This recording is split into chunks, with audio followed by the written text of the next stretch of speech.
So this is a Carrier Infinity furnace that I have, and our basement was flooded with 7 feet of water. So this whole furnace was underwater. And of course, to repair it, it would cost more than to probably, it is probably beneficial to replace it. That's what I got. And also the 10-year warranty on the Carrier doesn't carry if they see that it was underwater. So this video is part of a series I have done on repairing this furnace. I've tried to do it with as least possible with used parts. Usually if you get HVAC technician to come in, especially if it's a Carrier certified, they will not put used parts. So you are stuck with either spend thousands of dollars replacing the parts, and some of the parts are going to cost you. For example, I had to replace this inducer motor and the whole housing, and that part itself, and you can see my old one here, that part itself is $800 plus, and then to replace it, it will cost you over $1,000.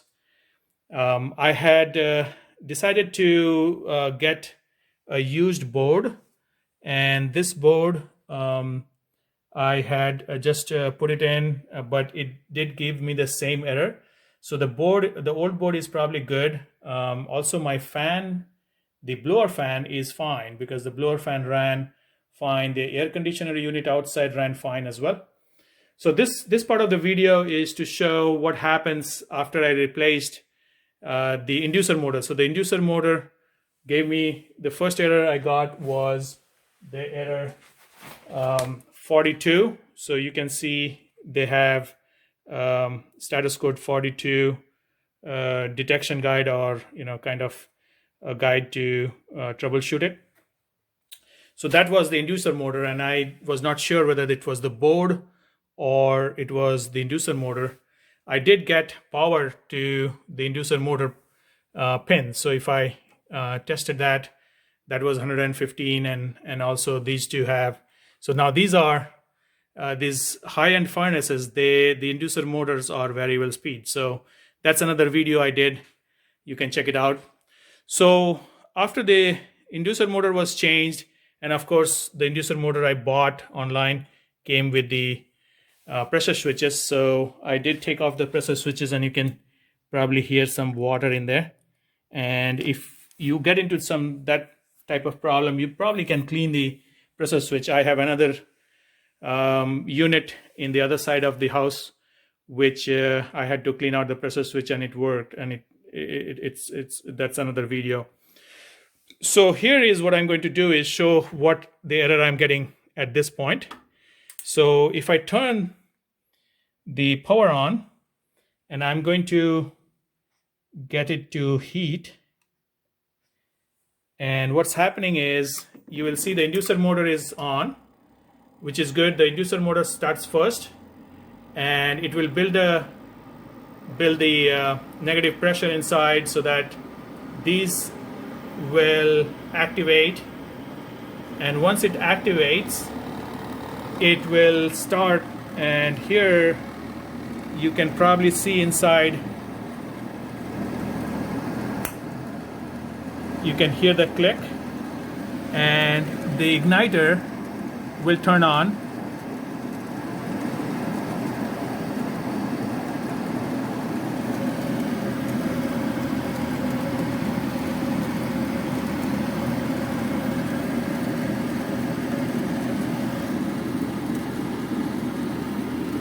I have the gas turned on.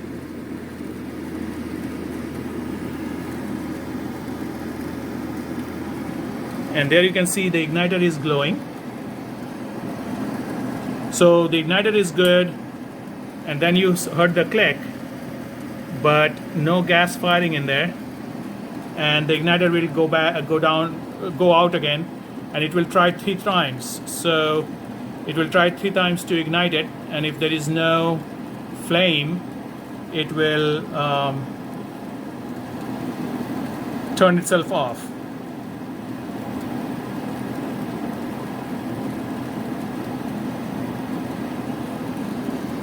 So the possible issue is with the gas valve, and usually if it's underwater, the igniter is trying the second time, I will probably turn it off because it's not able to glow. So what I'm going to do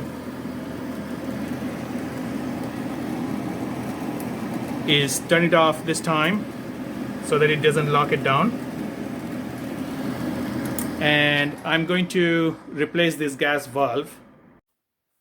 So I got a gas valve, a used gas valve, which matches the number. So if you are interested to know how to get the gas valve number, there is the number on this, and also you should look at this number, and you can look on the internet, search for it, and I was able to get this used gas valve which looked good, and it matches the one I want for around $45 shipped.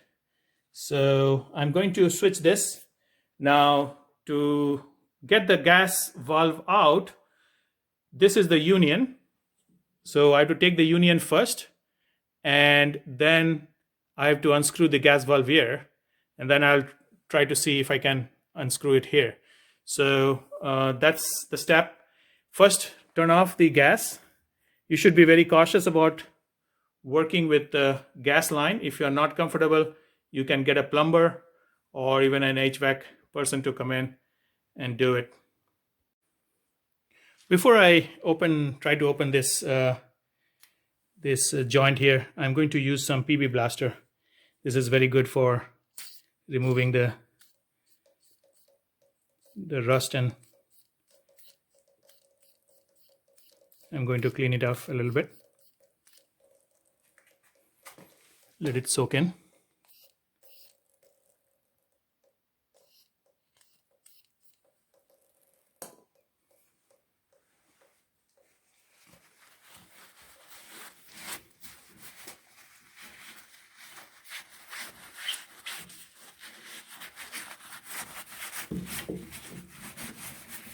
You can also use WD-40 if you don't have PB Blaster. I just keep PB Blaster for these rusted areas, and it's very well known for it. So this union joint is, you can see that it will open up. If you hold it both sides, it will open up, and it joins the two pipes without them turning. So to open the union, if you have never done this, here is the trick. So you put it towards, usually it will lock towards the furnace side. So you hold the smaller one, which is towards the gas line, and this one will rotate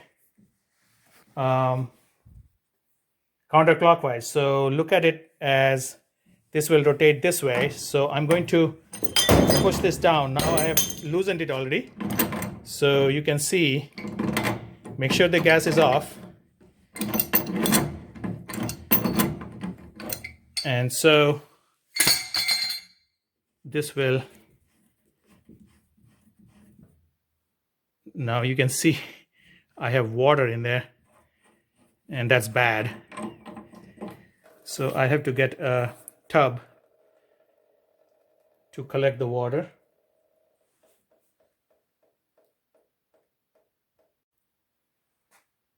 So now you can see how the union holds the other side. So in case you want to know, so it will turn this way to unlock or unscrew, and then when you tighten it, it will go the other way, which is, so I will now unscrew this one here. So I will hold this one so that this one doesn't move, and then I will unscrew this one. So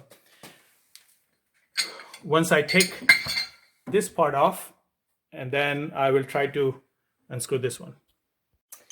So here I'm holding the one side of this one, and then I'm going to turn this, and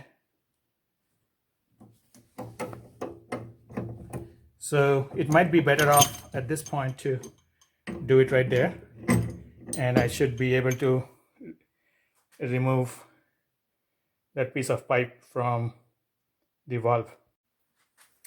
So here I have mostly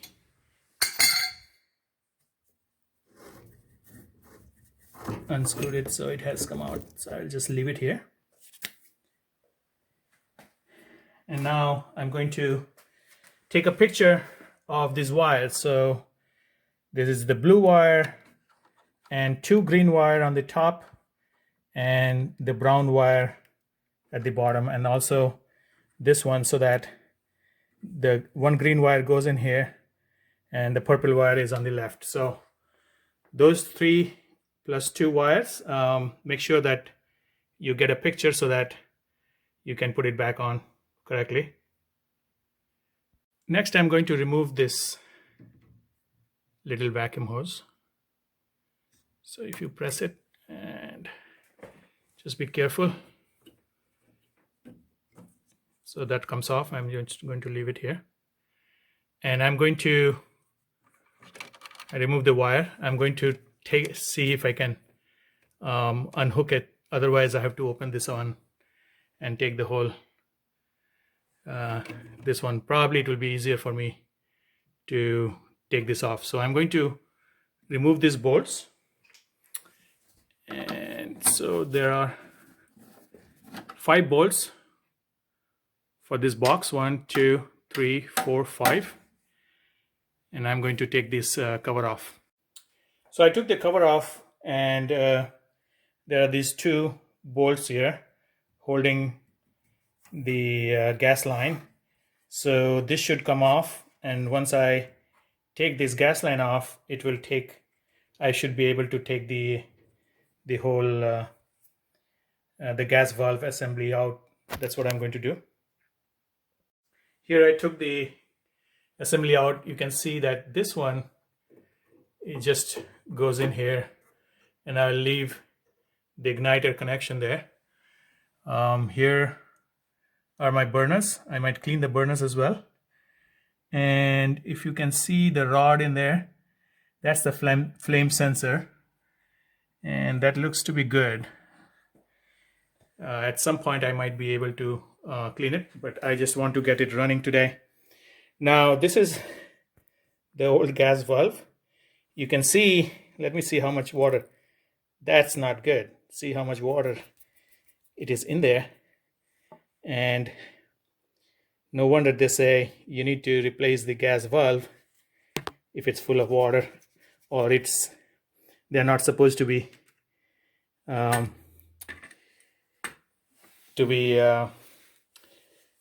only soaked in water, but this was totally underwater.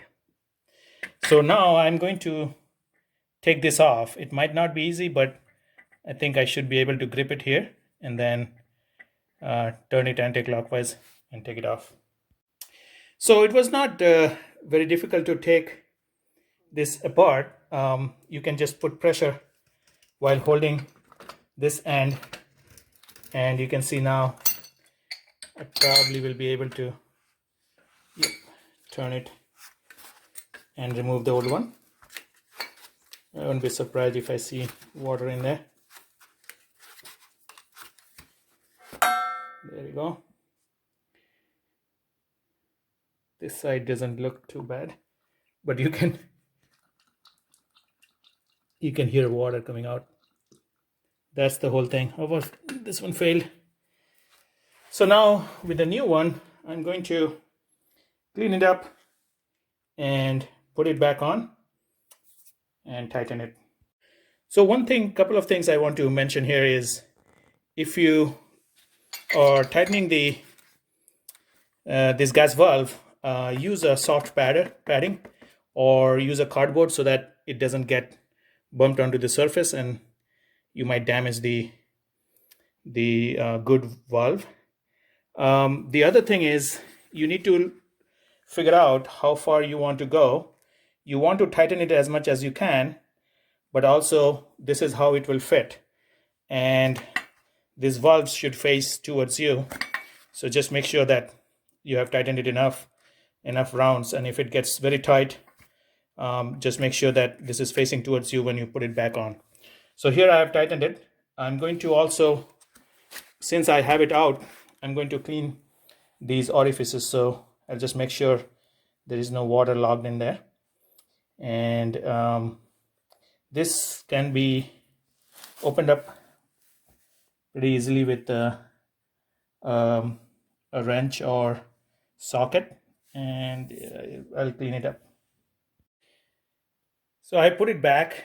It's not too difficult. Just make sure that these nozzles are tucked inside the burners, because the burners should move, and if it's not, you will face some hurdles. Also, this rubber, before you put it in, make sure it gets into its groove. And also the igniter wire, make sure that the igniter wire is fine. And I just made it not touch the burners, and I tightened the screws. So now this is pretty solid right now, and I'm going to connect this piece to here. Just make sure it's level, or at least it's going in. The threads are not misaligned. So use your fingers first to tighten it and make sure it's aligned properly. Okay, so I tightened this one and it went in pretty tight here. And now I'm going to connect these two and connect this one. So back. So I've tightened the joint here, and also you should spray some soap water to make sure there is no bubbles forming, so there is no leak. And here is, I'm going to see if this was the gas valve problem or something more. I'm going to turn the switch on, and I'm going to set it to heat.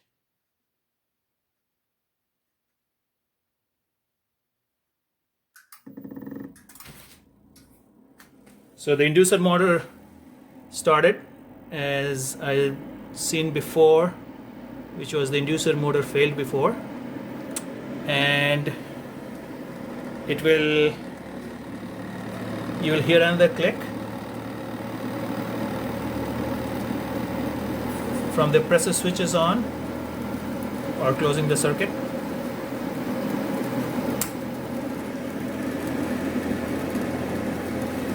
And now maybe you can see in a few seconds the igniter will glow.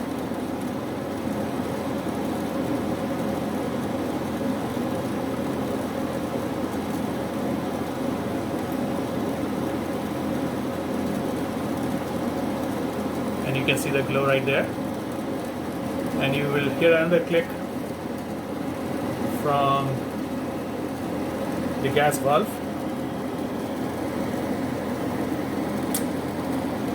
There you go. And it has ignited. Maybe I'll turn the flash off. And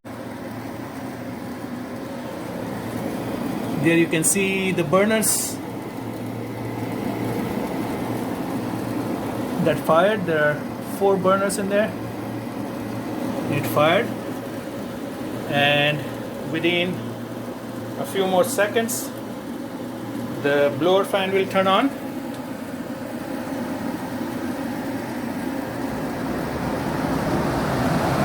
There comes the blower fan. So here my furnace works again. And the parts that I had to change was this circuit board, though this circuit board will probably work. I'll keep this older circuit board, and since the new one is working, I'll keep the old one as spare. I spent around $120 on this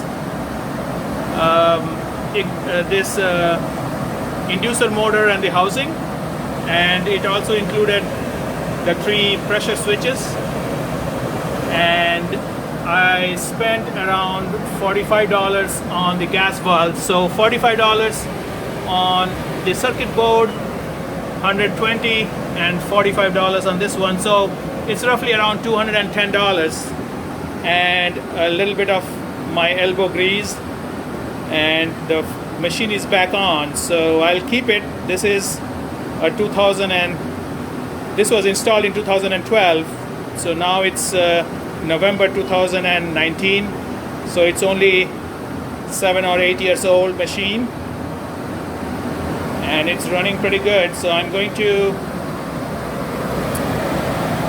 clean it up and put all the hoses and stuff that I had taken off for cleaning. And if you like this video, subscribe to my channel. It gives me enough points to make more videos. Also, you will see the other portion of the fixes that I did with the inducer motor and the pressure switches, as well as the circuit board. Hope this helps, and if you have an Carrier Infinity furnace, this will probably help you troubleshoot your issues.